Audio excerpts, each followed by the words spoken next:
Hi! In this video, we'll provide some mock test sample answers and give you a question set so that you can practice on your own.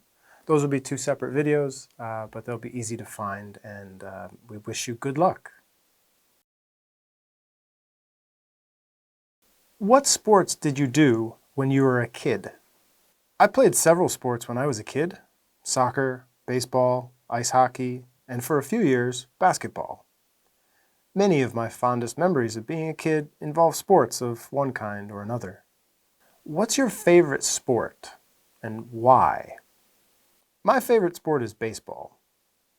I fully admit that it's not the most exciting sport, but it's a beautiful game, and if you watch it carefully enough, there's a lot happening, especially in terms of strategy below the surface.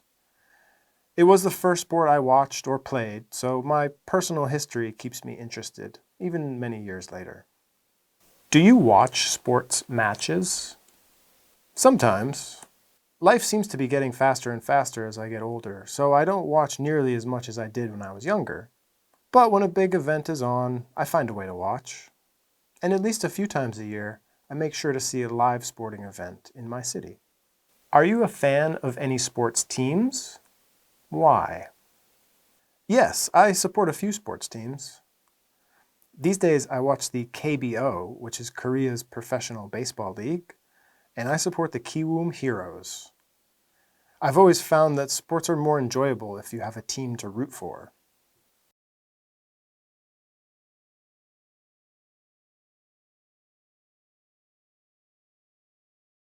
The area of science that is most interesting to me is psychology. In short, psychology is the scientific study of the human mind and behavior. It explores the intricacies of why people think, feel, and act the way they do.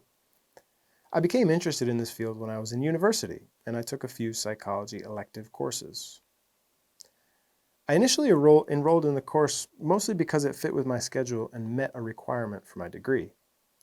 Of course, I knew what psychology was in a general sense, but I didn't expect to find it especially interesting. I thought it was just another class, but I was definitely wrong there. From the start, I found the lectures and course materials provided insight into and often answers to questions I'd been thinking about, below the level of conscious awareness, for many years. It was also relatable because it was about why people do the things they do and think the things they think. Not only did it help me understand other people, but just as importantly, it helped me understand myself. Just like any university course, I learned by reading a textbook and journal articles, listening to lectures, and discussing with my classmates. I studied for exams and wrote a few short papers. In the course, we covered a wide range of topics, including human development, motivation, reasoning, and decision-making. We read foundational studies in the field. The course gave me a solid start in the field and pointed me in many other directions, towards more interesting questions that I could pursue in other courses in the department. I went on to take a total of 4 courses in the department, which was enough for a minor in the field. In the year since graduating, I've continued to be interested in psychology. At least a few times a year, I'll read popular nonfiction books that come from psychology. I find these books helpful in both my professional and personal life. And whenever a magazine article takes a psychological perspective on some problem in society, I find my interest piqued. For good or ill, there are so many distinct branches of psychology that I'm sure I'll never run out of things to learn. But I'm sure I'll pay attention to new insight into why people do what they do and think what they think. It's fascinating. What's the best invention in the past 100 years? There have been so many, it's hard to pick one. Not the most original answer, but I'll say the internet. While it may not always deliver on its promises, I think it has improved human life significantly. For one, it has made the collective knowledge of human history available at the click of a few buttons. The people who learn how to leverage this access can achieve great things, and they can do so much faster than people could just a few decades ago.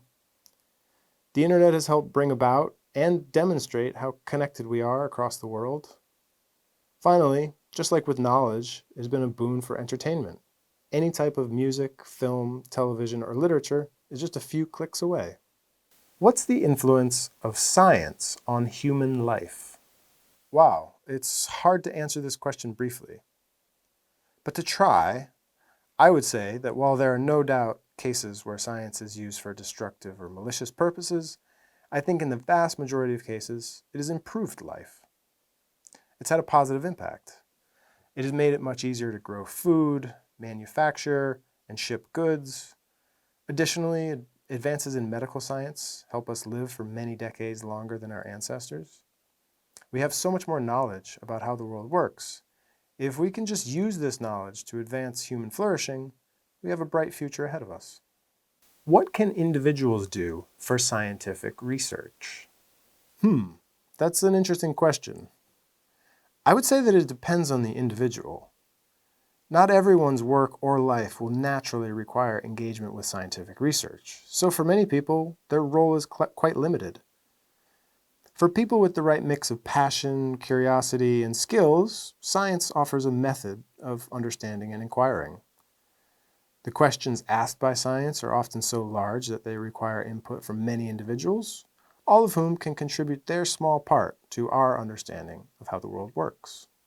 What influence can international cooperation in science bring about? Cooperation can have a huge influence on science.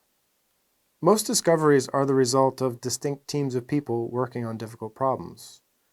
We have the technology to cooperate with ease across borders and continents. The more difficult is probably the human aspect of cooperation. At the individual level, we need people who are able to understand others and people who are open to new ideas. We also need governments and businesses to help set the framework for individuals to cooperate to drive scientific advancement forward.